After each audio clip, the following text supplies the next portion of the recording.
Hello students, আমি কৰি আছিলোঁ ক্লাছ 12 মেথমেটিক্সৰ ৰিলেশ্যন এণ্ড ফাংচন নামৰ চেপ্টাৰটোৰ এক্সাৰচাইজ 1.1 আজি আমাৰ লাষ্ট ভিডিঅ'ত আমি কুৱেশ্যন নম্বৰ 7টো সলভ কৰিলোঁ আজি আমি কুৱেশ্যন নম্বৰ 8টো সলভ কৰোঁ হা কুৱেশ্যন নম্বৰ 8ত কি কৈছে তোমালোকে চোৱা so that the relation are in the set A 1 2 3 4 5 given by A2 relation আমাক কৈ দিছে যে R এটা ৰিলেশ্যন আছে সেট A পৰা সেট A লৈকে ডিফাইন কৰা হৈছে তাৰপিছত ৰিলেশ্যনটো কণ্ডিশ্যন কি দিছে ৰিলেশ্যনটোত A, B অৰ্ডাৰ্ড পেয়াৰবোৰ সোমাব আৰু condition modulus of A - B কি হ'ব লাগিব ইভেন হ'ব লাগিব বুজি পাইছা আৰু এই ৰিলেশ্যনটো কি বুলি প্ৰুফ কৰিবলৈ কৈছে ইকুইভেলেন্স ৰিলেশ্যন বুলি প্ৰুফ কৰি দিব কৈছে আৰু আমি জানো যে ইকুইভেলেন্স ৰিলেশ্যন মানে কি এটা ৰিলেশ্যনক যদি আমি ৰিফ্লেক্সিভ ট্ৰানজিটিভ চিমেট্ৰিক এই তিনিটা যদি প্ৰুফ কৰি দিব পাৰোঁ তেতিয়াহ'লে সেইটো কি হৈ যায় সেই ৰিলেশ্যনক আমি কি বুলি কওঁ ইকুইভেলেন্স ৰিলেশ্যন বুলি কওঁ ওকে এইখিনিলৈকে আমি প্ৰুফ কৰি লওঁ তাৰপিছত আমি পিছৰ ডখৰ কুৱেশ্যনটো ছেকেণ্ড পাৰ্টটো আমি কণ্টিনিউ কৰিম ফাৰ্ষ্ট ইয়াৰ সলিউশ্যনটো চাওঁ হা এই তোমালোকৰ সলিউশ্যনটো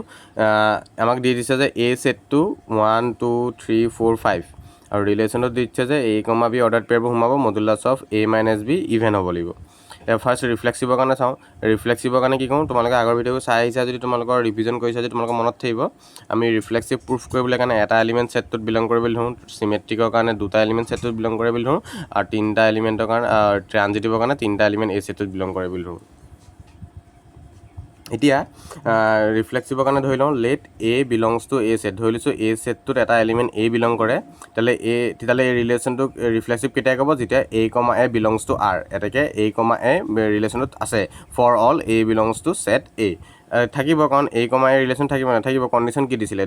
এটা যদি অৰ্ডাৰ্ড পেয়াৰ যদি ৰিলেশ্যন থাকিবলৈ হয় তাৰ মডুলাছ অফ তাৰ মাইনাছ কৰিলে কি থাকিব লাগিব ইভেন হ'ব লাগিব তেতিয়াহ'লে A - A অবভিয়াছলি 0 হ'ব 0টো এটা ইভেন নম্বৰ হয় না মডুলাছ অফ A - A কি 0 আৰু 0 is an even number R is reflexive okay তাৰপিছত তোমালোকৰ এতিয়া আহিলে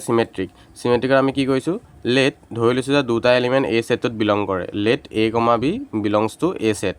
তেতিয়াহ'লে চিমেট্ৰিক কাক কয় যদি A, B অৰ্ডাৰ্ড পেয়াৰটো ৰিলেশ্যনত থাকে তেতিয়াহ'লে কি থাকিব লাগিব তেতিয়াহ'লে B, Aটো ৰিলেশ্যনত থাকিব লাগিব যদি থাকে তেতিয়াহ'লে চিমেট্ৰিক হ'ব যদি নাথাকে ই চিমেট্ৰিক নহয় যেতিয়া আমি ধৰি লৈছোঁ যে A, B ৰিলেশ্যনটোত আছে আৰু যদি A, B ৰিলেশ্যনত থাকে আমাক কুৱেশ্যনটোত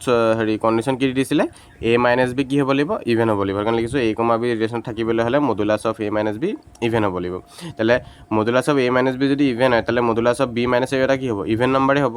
কাৰণ কেলৈ মডুলাছ দিলে সি পজিটিভে হৈ যায় আৰু মানে 3 - 1 কৰা আৰু 1 - 3 কৰা একেটাই কথা এইটো আমি কি পাম ইভেন নাম্বাৰে পাম মানে এইটো এনেকুৱা কথা যদি modulus of A - B even হয় তেতিয়াহ'লে modulus of B - A even হ'ব কেনেকৈ এক্সাম্পল তোমালোকে ল'ব পাৰা 3 - 1 কৰিলে আমি কি পাওঁ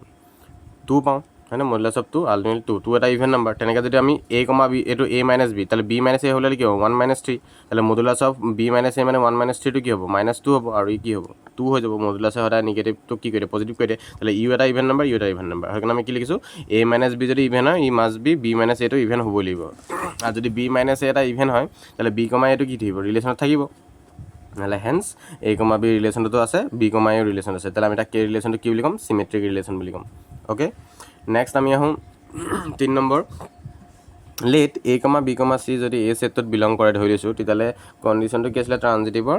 A, B যদি ৰিলেশ্যনত থাকে B, C যদি থাকে তেতিয়াহ'লে A, C থাকিব লাগিব মানে এই দুটা বাদ দি A, Cটো ৰিলেশ্যনত থাকিব লাগিব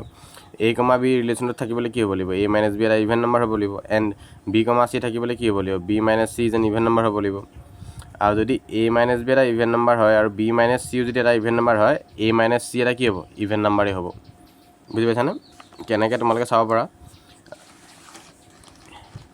ইয়াত মই এক্সাম্পল দি বুজাই দিছোঁ আমি তাত কৈছোঁ যে A - B যদি এটা ইভেন নম্বৰ হয় B - C এটা যদি ইভেন নম্বৰ হয় তেতিয়াহ'লে A - Cটো এটা ইভেন নম্বৰ হ'ব কেনেকৈ তোমালোকে যদি এক্সাম্পল দি লোৱা 3 - 1 ধৰিলোঁ 5 - 2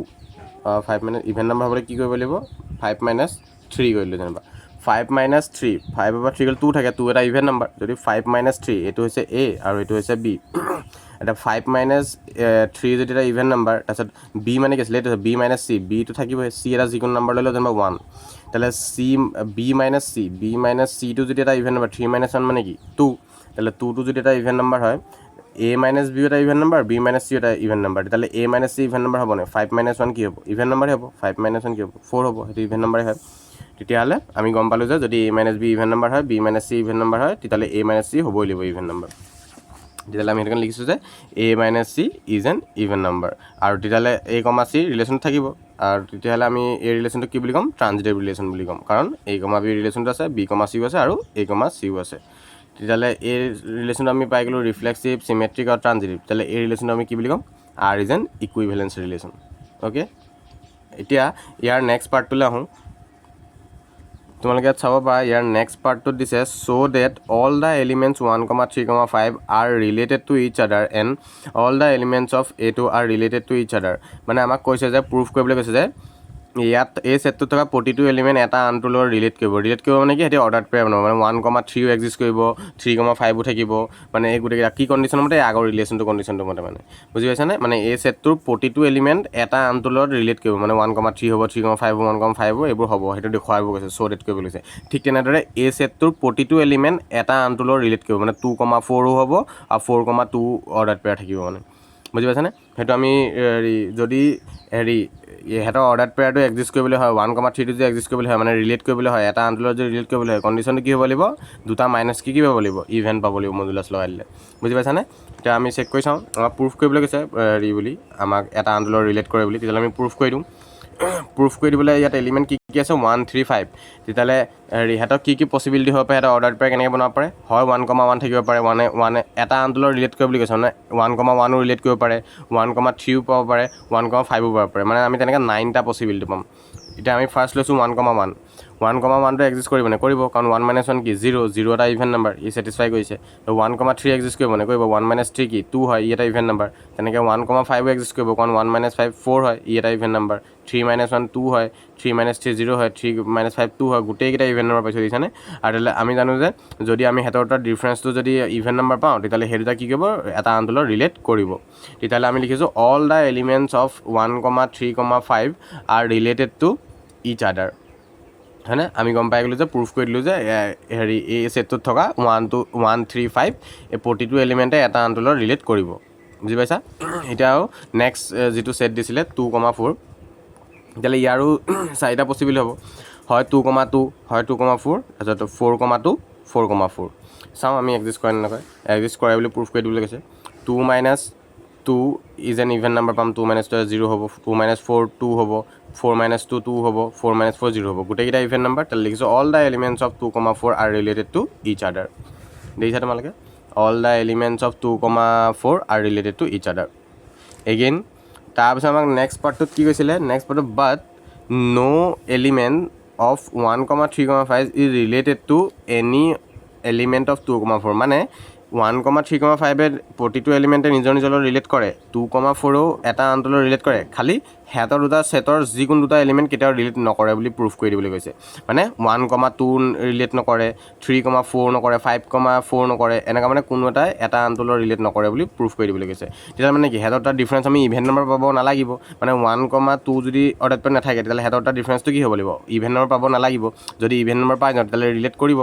সেইকাৰণে আমি কি প্ৰুফ কৰি দিব লাগিব ইভেন নাম্বাৰ নহয় বুলি সিহঁতৰ ডিফাৰেঞ্চ তেতিয়াহ'লে আমি ধৰি লৈছোঁ যে 1 মডুলাছ অফ 1 - 2 এই দুটা ছেটৰ ৰিলেট নকৰে বুলি প্ৰুফ কৰি দিব গৈছে এটা আছে 1, 3, 5 এটা আছে 2, 4 তেতিয়াহ'লে 1, 2 এক্সিষ্ট নকৰে দেখুৱাই দিব লাগে 1, 4 দেখুৱাই দিব লাগে 3, 2 এক্সিষ্ট নকৰে দেখুৱাই দিব লাগে 3, 4 আৰু 5, 2 5, 4 এক্সিষ্ট নকৰে বুলি দেখুৱাই দিব লাগে তেতিয়াহ'লে সিহঁতৰ তাৰ ডিফাৰেঞ্চকেইটা কি দেখুৱাই দিব লাগে অড নাম্বাৰ বুলি দেখুৱাই দিব লাগে তেতিয়াহ'লে আমি দেখুৱাই দিওঁ 1, 2 এক্সিষ্ট নকৰে কাৰণ 1 - 2 কি পাম 1 পাম 1টো কি হয় অড নাম্বাৰ তেনেকৈ তোমালোকে গোটেইকেইটা এলিমেণ্ট দেখুৱাই দিবা মই খালি দেখুওৱা নাই তোমালোকেতো নিজে কৰি ল'বা তেনেকৈ তোমালোকে 1, 4 এক্সিষ্ট নকৰে বুলি দেখুৱাই দিবা কাৰণ কেলৈ 1, 4 মাইনাছ কেলৈ কিমান 3 পাম 3 এটা অড নাম্বাৰ তেনেকৈ তোমালোকে এইডোখৰত গোটেই যেনেকৈ